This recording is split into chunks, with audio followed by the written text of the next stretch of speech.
Almost exactly 25 years ago, legendary investor Howard Marks wrote a memo titled Bubble.com, which he forecasted eerily close to when it happened, the dot-com bubble. And now, just a few days ago, he released another memo called On Bubble Watch. Just like how Warren Buffett releases his annual shareholder letters, Howard Marks also is known for his memos, and I cannot recommend enough that you check them out. They're so great that even Buffett once said, "When I see memos from Howard Marks in my mail, they're the first thing I open and read." This guy is known for being very prescient and very smart in the markets. In this video, we'll cover that letter, and I'll sprinkle in my thoughts as we go along it. And I'll also show you at the end what I'm doing with my nearly $500,000 public portfolio. Speaking of which, if you like this type of content, please consider giving us a like and subscribe in order to get our message out to more people.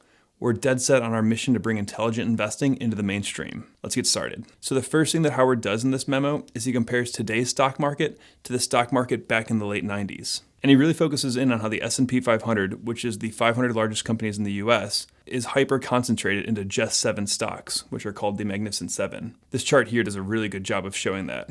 So you have just 7 companies: Microsoft, Apple, Alphabet, Amazon, Nvidia, Meta, and Tesla. And then you have the rest of the stock market, the other 493 large companies. Remember, this is only about 33%. This chart makes it look like it's 50%. It's only 33%. That's still high. And he mentions that's double the weight that those companies had just 5 years ago. And he mentions that the last time we saw this much concentration in the S&P 500 was back in 2000, when the largest 7 companies made up 22% of the S&P 500. And that was the height of the dot-com bubble. He also points out that US stocks currently represent 70% of the total value for the MSCI World Index, which is its highest percentage since 1970. So does this mean we're in a bubble? Well, first he defines what a bubble actually is. He gives 4 reasons for it. High irrational exuberance, so people are just really excited about the market and the future of where things are going. Outright adoration of the subject companies, and a belief that they can't miss. That's exactly what people think with the Magnificent Seven right now, specifically Nvidia.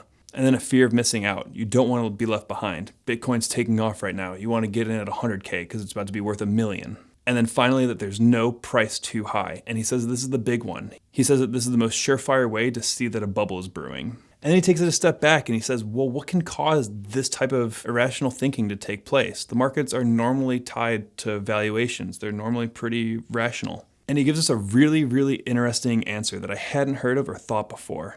His simple answer is newness. And that's because this newness makes people get really excited. And right now that newness is AI. He goes on to mention that there's usually a grain of truth that underlies every mania in the bubble. There's a reason why people are getting excited. And in this one, it's probably AI. One of my favorite explanations for this is called Amara's Law, which is named after Roy Amara, who wasn't an investor, but actually a technologist. And Amara's Law states that we tend to overestimate the effects of a technology in the short run and underestimate the effect of that technology in the long run. And I think that's exactly right with what's going on with AI right now. And because people think that this is going to change everything overnight, people are lining up to make investments in AI companies or quantum companies, which we just saw crash really hard. And that's how investors get into trouble when they invest in a bubble. And that's what I really think the biggest lesson from this letter is. He has a section in the memo called My Baptism Under Fire. And he talks about how he got burned during this when he invested in the Nifty 50s back in the 70s. Howard Marks is a little bit of an older gentleman. And I like this quote, so I'm just going to include it. He says, "Experience is what you get when you didn't get what you wanted." But he learned 3 very important lessons from this that I think we can all take away to become better investors. And this is really important, so listen in on this one. His 3 lessons were, it's not what you buy, it's what you pay that counts. There's no question that Nvidia is a great company right now, but the price that you got to pay for it is pretty high. And the second one, good investing doesn't come from buying good things, but from buying things well. If you could buy a great company right now for more of a fair price, that's a good move. And then his 3rd reason, there's no asset that is so good that it cannot become overpriced and thus dangerous. And there are few assets so bad that they can't get cheap enough to be a bargain. So that begs the question, how on earth do you know what the right amount is to pay for a company? That's actually the key of investing. And that's why me and other intelligent investors prefer productive assets. And all a productive asset is an asset that has yield, that has some sort of cash flow coming out of it. Because we can use that cash flow to determine a fair valuation for it. If you think of a piece of gold, it just sits there. It doesn't really do anything for you. So it's really hard to determine what that thing is actually worth. But if you have a business that makes $100,000 a year, and if I asked you to pay $100 million for it, you'd tell me to go F myself, right? And if I asked you to pay $100,000 for it, you would absolutely take me up on that. You'd make your money back in a year. But if I asked you to pay $1 million for it, well, that's where things are interesting. How quickly is my revenue growing? How quickly are my earnings growing? How much margin do I have in my profit margins? All of these things are used to determine what you think the fair value is. There's a whole art and science to this. It's really fun. And he writes a whole paragraph on this. He asks, what's the appropriate price to pay for a bright future? And he goes into how stocks are priced by their PE ratio. In case you're not familiar, PE ratios are just price to earnings ratio. And the PE ratio is just the price of the stock divided by the earnings that each stock makes. There are two major flavors of PE ratios. There are trailing PE ratios, which look at the previous 12 months of earnings. And then there are forward PE ratios, which look at the next 12 months of earnings.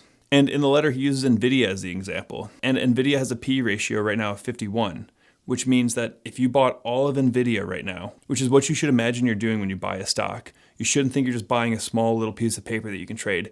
You should pretend as if you're buying the entire business. So right now you could buy NVIDIA for $3.32 trillion. Damn, that's a lot. Which that price is equal to their earnings times 51, and that's trailing PE ratio. So that means if their earnings stayed flat, it would take them 51 years to pay you back, which is not a good investment. So obviously people are expecting NVIDIA to continue to grow their earnings. But if NVIDIA was able to grow their earnings by 10 times, which is not impossible, then their trailing PE ratio would be 5, which would absolutely be a buy. But that's where you can see that investing really is an art and a science. You have to know the semiconductor space really, really well to make that determination if NVIDIA will be able to grow their earnings that much. I have no idea if they will or won't. I know there's a lot of competition, and I know that the most innovative companies in the world, the Apples, Teslas, Googles, and all of them, really don't like spending tens of billions of dollars a year for a company. So I guarantee you they're trying to do their own in-house chip designs so they can break away from NVIDIA. But there are people out there who do have that expertise, who can make that determination, which is one of the key ideas of the platform we're trying to build. I'm not really interested in hearing the future of the semiconductor space and where the technology is going from some suit in Wall Street. I'm interested in hearing about it from people who are on the ground level, who actually work in the space, who can have a better sense of where the business is going. The same way if I was looking at a biopharma company, I'd want to hear from a pharmacist. I wouldn't really care about what someone on Wall Street's thinking. But anyway, I'm digressing a little bit there. If you do want to check out what we're building, there's a link to our free Discord in the description below. So what am I doing right now? Well, here's my public portfolio that I'm sharing with YouTube. So I'm not just another talking head talking about investments. I'm actually showing you what I'm doing with a large portion of my money. And right now, most of it is sitting in a high yield savings account, which is earning me around 4% interest. I actually need to do some account maintenance. I want to get that into the invest account and I want to put it into T-bills, which are paying around 5% right now. But even in my invest fund, I have about $100,000 and 60% of it is in those T-bills that I'm talking about. And that's exactly what Buffett's doing right now. He's got a little bit more money than I do. He's got $325 billion in cash equivalents right now. And while I'm sure that there are buys out there right now, I'm looking for them. If I saw something, I would pull the trigger right now. That's the type of investing I employ. And just like Buffett hasn't sold out all of his stocks. He hasn't done anything like that. He has done a little bit of trimming, but he's also buying right now. He just took a position in Domino's. So I'm always hunting, and that's how I'll become a better investor. If I could find something right now, that's great. But I absolutely am hoping for a crash, because then I will be able to find my favorite companies trading at wonderful prices. And when those dark economic clouds form and start raining gold, I'll be ready to run outside with a bathtub to collect it, not a thimble. All right, that's all for this one. Just like in the memo, how Howard talked about NVIDIA being overvalued right now, we just made a video like a week ago on why 99% of investors shouldn't buy NVIDIA. It's a pretty good video that gets into something called your circle of competence, which is huge to understand in Buffett-style investing. You can check it out if you'd like. We'll see you in the next one.